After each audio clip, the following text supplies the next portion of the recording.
Hey YouTube, Twig here, bringing you all an update to my Magistus Yugioh deck profile for July 2025. With the release of Monster Mayhem, we got some pretty awesome Magistus support for the deck, including this new boss monster, Zorua, the Magistus Verathragna. So with this new support and some of the new main deck spells and monsters as well, I figured an update was definitely due. Made a video a couple months ago, but we've gotten some pretty awesome support, and there's still some support for us to get for the Magistus deck. Very similar to the Sky Striker scenario where we got new Sky Striker support in the Duelist Advance booster set, but we're still missing some cards for the Sky Striker deck. We're missing cards for the Magistus deck as well. So when we get those cards, another update will definitely be due. But for now, let's go ahead and get started with the deck profile. So for the actual Magistus monsters, we're running 3 copies of Crowley, the Gifted Magistus.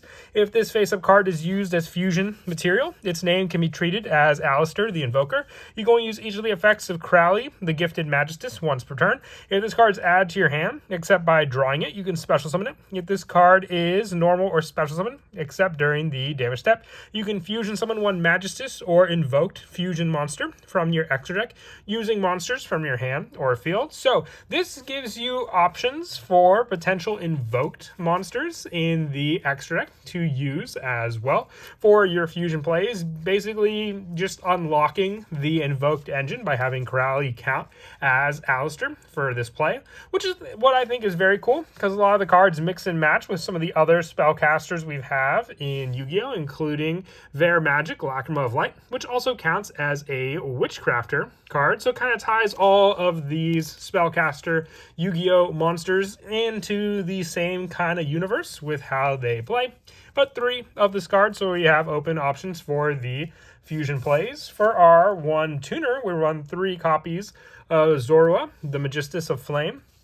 You can target 1 Magistus monster you control, equip it with a Magistus monster from your extra deck. If this card becomes equipped with a Magistus monster card, you can special summon 1 level 4 spellcaster monster from your hand or graveyard in defense, except for Zorua, Magistus of Flames, but its effects are negated. You can use this effect of Zorua once per turn, but giving you that 1 additional monster on the field then gives you options, since Zorua is a tuner monster, to then be able to go into your synchro plays, being able to overlay the 2 together to then be able to go into your Xyz plays, and even just being able to use some of your fusion options to then be able to summon out your different fusion monsters, with Zorua being one of those monsters, as you see here on the Magistus Verathragna.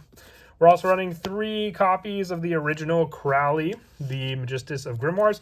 Now, the 1 monster I am missing for the deck is the Riliona main deck monster. Riliona is one of the light main deck monsters we run. I have a placeholder for her in the deck in the name of Engraver of the Mark, which, once again, I don't know where I put my playset of Riliona, but once again, you would want to run 3 of her in the deck just for the ease of special summon power that she has. But for Crowley, you can send 1 spellcaster monster from your hand or face up on the field to the graveyard to special summon this card from your hand. You can declare an attribute. This card becomes that attribute until the end of this turn. And you can banish this card from your graveyard to target a Magistus monster you control. Equip it with 1 Magistus monster from your graveyard, except a level 4 monster. You can only use each effect of Crowley, the Magistus of Grimoires, once per turn. But once again, it's just easy special setup. The attribute adjustment can come in handy depending on, let's say, the invoked monster you wanted to make with the original Crowley and the new Crowley, the Gifted Magistus, and then those added options for the summon. We're also running 2 copies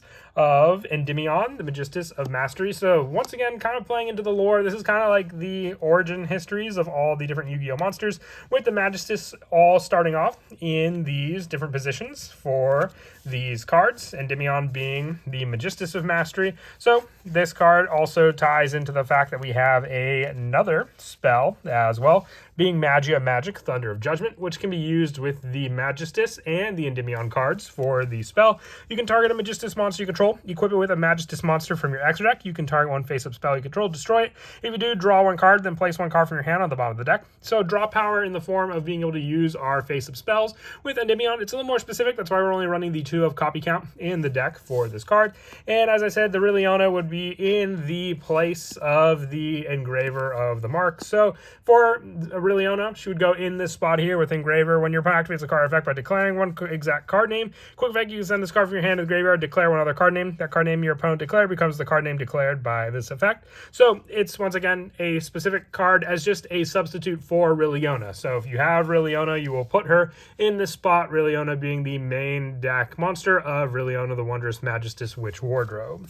And then the rest of the main deck monsters include our hand trap lineup, but the more important ones obviously come down to the spellcaster lineup, which I'm running in the deck as well, because the spellcasters can come in handy because we do have one Magistus monster, being the Artemis, the Magistus Moon Maiden, our Link 1 monster, which can be made with a level 4 lower spellcaster monster, so we can enact our actual, spellcaster Magistus plays with our actual spellcaster hand traps also. And then the generics being the 3 Fuelos and the 3 Ash Blossoms, as just added backup when we go second against our opponent. For the spells, we are running 3 copies of the new Ver Magic Lacrima of Light. This card's always treated as a Magistus and Witchcrafter card. You activate one of these effects, but you can only use each of the Ver Magic Lacrima of Light once per turn. If you control a Magistus or Witchcrafter monster, send one spellcaster or one spell from your deck to the graveyard. And when your opponent activates a card or effect, you can special summon one Magistus or Witchcrafter monster from your hand or deck. So just giving you that option to special summon out your different Magistus monsters just gives you the plays as being able to also fusion summon right when you special summon out that monster, being able to fusion summon right when you summon out Crowley, and then in turn being able just to get out your invoked monster all the easier with that play as well. So the first effect I would say leans more towards the Witchcrafter playstyle, with the second one benefiting for both, but especially the Magistus setup. And also 2 copies of Magia Magic, the Thunder of Judgment. This card's always treated as a Magistus and Endymion card. Send one other face-up Magistus card you control the graveyard, or remove 2 spell counters from your field. Activate one of these effects. You can only use each effect of Magia Magic once per turn. You special summon one spellcaster monster from your hand, face up, extra deck, or graveyard, or banish one other card on the field. It's more a resource card to take out your opponent's cards, but also a special summon option from the graveyard or hand again. The face up from the extra deck will play more into the actual Endymion deck, but still being able to make use of that Magistus you control. For it being a Magistus card, it can also be one that you have equipped onto your Magistus monsters. We're also running 2 copies additionally of Magistus Invocation, another fusion option in the deck, fusion summoning one fusion monster from your extra deck using monsters from your hand or field as material, including a spellcaster. If summoning a Magistus fusion monster, you can also use monsters in your spell and trap card zone. So for some of the fusion requirements, you just have that monster count as being equipped, which you can do with some of your other main deck monsters, and then having that resource be the extra fusion material. 2 copies of Magistus Vritra. You target a level 4 or lower Magistus monster in your graveyard, special summon it. If a Magistus card in your spell and trap card zone be destroyed by your opponent's card effect, you can banish this card from your graveyard instead. Added protection, but also just being able to have another special summon resource in the deck. And also 2 Magistus Theurgy as a quick play spell to target a Magistus you control, and equip it with a Magistus monster except a level 4 from your extra deck, which in turn will give you that added resource to then use for the other cards we mentioned as well.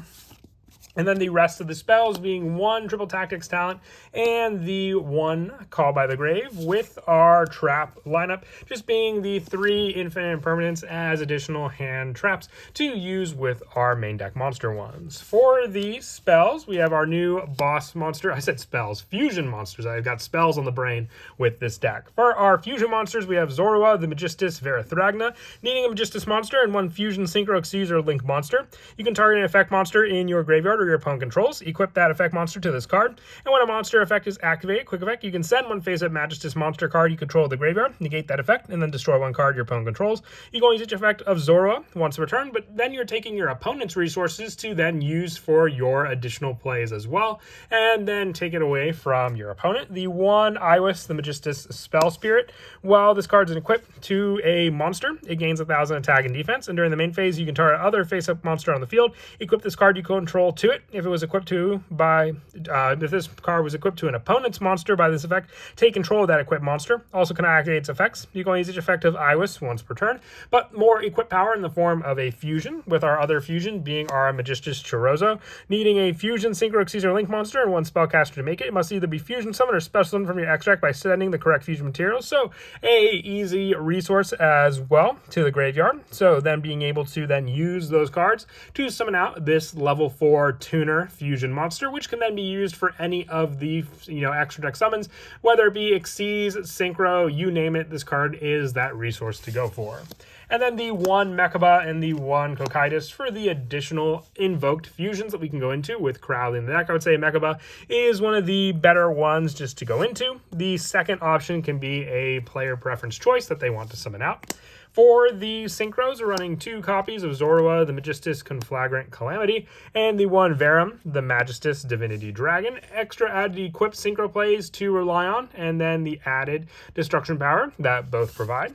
The Link monsters consist of 2 Artemis, the Magistus Moon Maiden. If another Magistus monster is no more special summon while you control this monster, you can target one of those monsters and equip this card to it. And while this card's equipped to a monster, you can add 1 Magistus monster from your deck to your hand, being the light monster that can also be used in tandem with our Crowley for the fusion summon of Mechaba, with the rest of the Link monsters being 1 Dark the Dark Charmer, 1 IP Masquerena, 1 SP Little Knight, and the 1 Access Code Talker as more of a generic lineup to go into.